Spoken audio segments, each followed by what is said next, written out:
Entrons dans le monde merveilleux des félins. Du chat des sables, qui peut rester des semaines sans boire d'eau, au premier chat qui est allé dans l'espace, nous allons te parler de 10 faits intéressants sur les chats. Non seulement tu vas adorer, mais tu vas aussi apprendre plein de choses. Cette gare se trouve au Japon. Ce qui la rend spéciale, ce sont ses employés. Dans la gare de Kishi, un chat nommé Tama a travaillé comme chef de gare. Le bâtiment a des yeux et des oreilles de chat.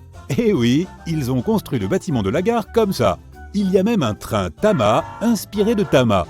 Si tu veux garder un souvenir inoubliable de ce célèbre chef de gare, tu peux même acheter des gadgets.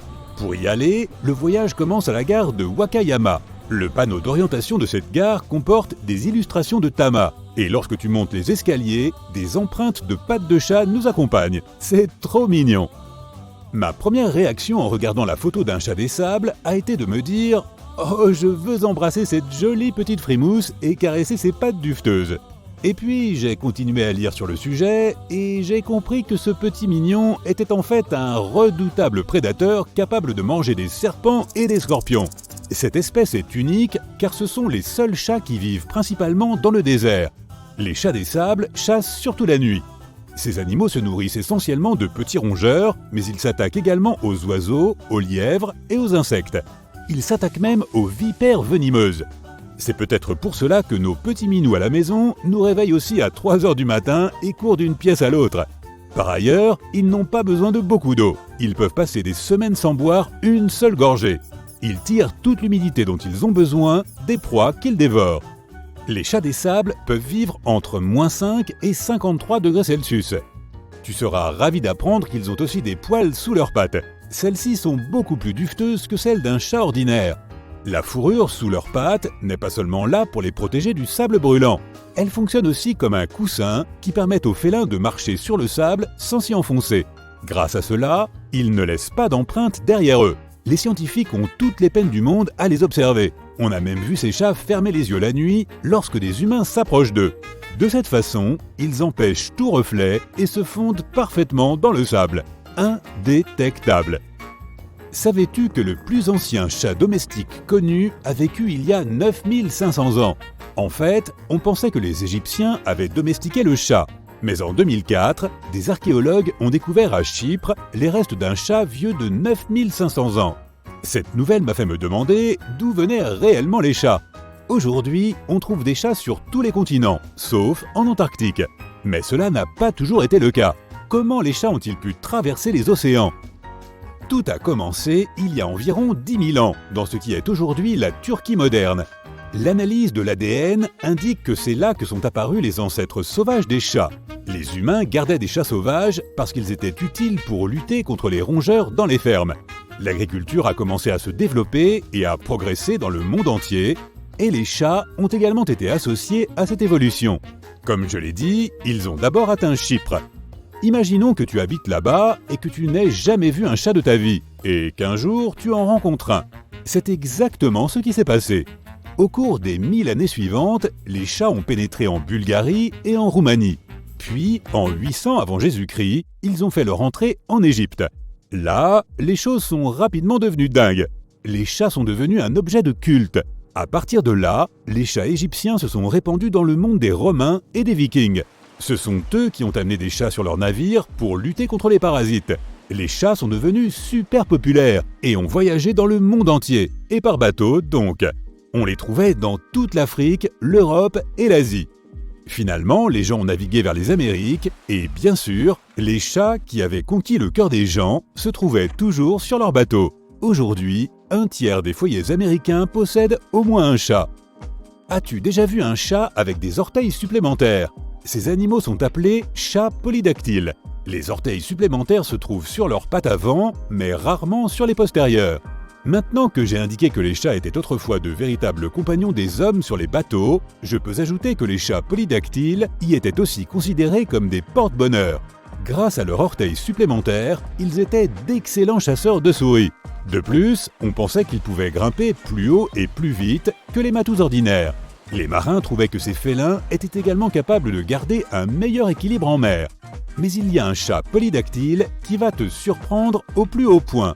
Ce chat canadien nommé Jake a 28 orteils, 7 sur chaque patte. Il est même entré dans le livre Guinness des records mondiaux. Le nom de ce chat est Stubbs. Il a été le maire d'une petite ville d'Alaska pendant 20 ans. Il a effectué plusieurs mandats. Naturellement, il ne disposait d'aucun pouvoir législatif. Il détenait seulement le droit de s'attirer l'amour des habitants et des touristes. Les chatières sont aujourd'hui un classique et le grand Newton a contribué à leur popularité. Oui, lui aussi aimait les chats. Il travaillait sur ses projets à l'université de Cambridge, mais il était constamment interrompu par ses chats qui grattaient à la porte. Il a donc demandé au menuisier de faire 2 trous dans la porte, un pour la mère et un pour ses petits. On dit que ces trous peuvent encore être vus à l'université aujourd'hui. Voici Félicette. Elle est devenue le premier félin à voyager dans l'espace. Le chat a volé à près de 160 km au-dessus de la Terre en 1963. Elle y a aussi brièvement fait l'expérience de la pesanteur. Les scientifiques essayaient de mieux étudier comment l'absence de gravité affectait les animaux et ce qui pouvait arriver aux humains. 15 minutes plus tard, elle est revenue sur Terre en toute sécurité en sautant en parachute dans sa petite capsule spatiale. Quel astronaute! De nombreux chiens, singes et chimpanzés sont allés dans l'espace dans les années 1960. Et elle n'est donc pas devenue réellement une célébrité. Mais nous au moins, chez Sympa, nous nous souvenons d'elle. Et le plus vieux chat qui ait jamais vécu. Il avait 38 ans. Crème Puff est né en août 1967 et a vécu jusqu'en août 2005. Ce qui est encore plus intéressant, c'est que son propriétaire, Jake Perry, a battu son propre record puisqu'il avait déjà possédé le plus vieux chat du monde avant Crème Puff. Incroyable, non? Je me demande ce que ce monsieur faisait pour garder ses amis poilus sains et saufs aussi longtemps. J'ai parlé du chat le plus âgé, mais qu'en est-il des chats extrêmement riches? Un chat qui possède des millions de dollars. Un certain Ben Rea a légué sa fortune de 12,5 millions de dollars à son chat Blackie en 1988.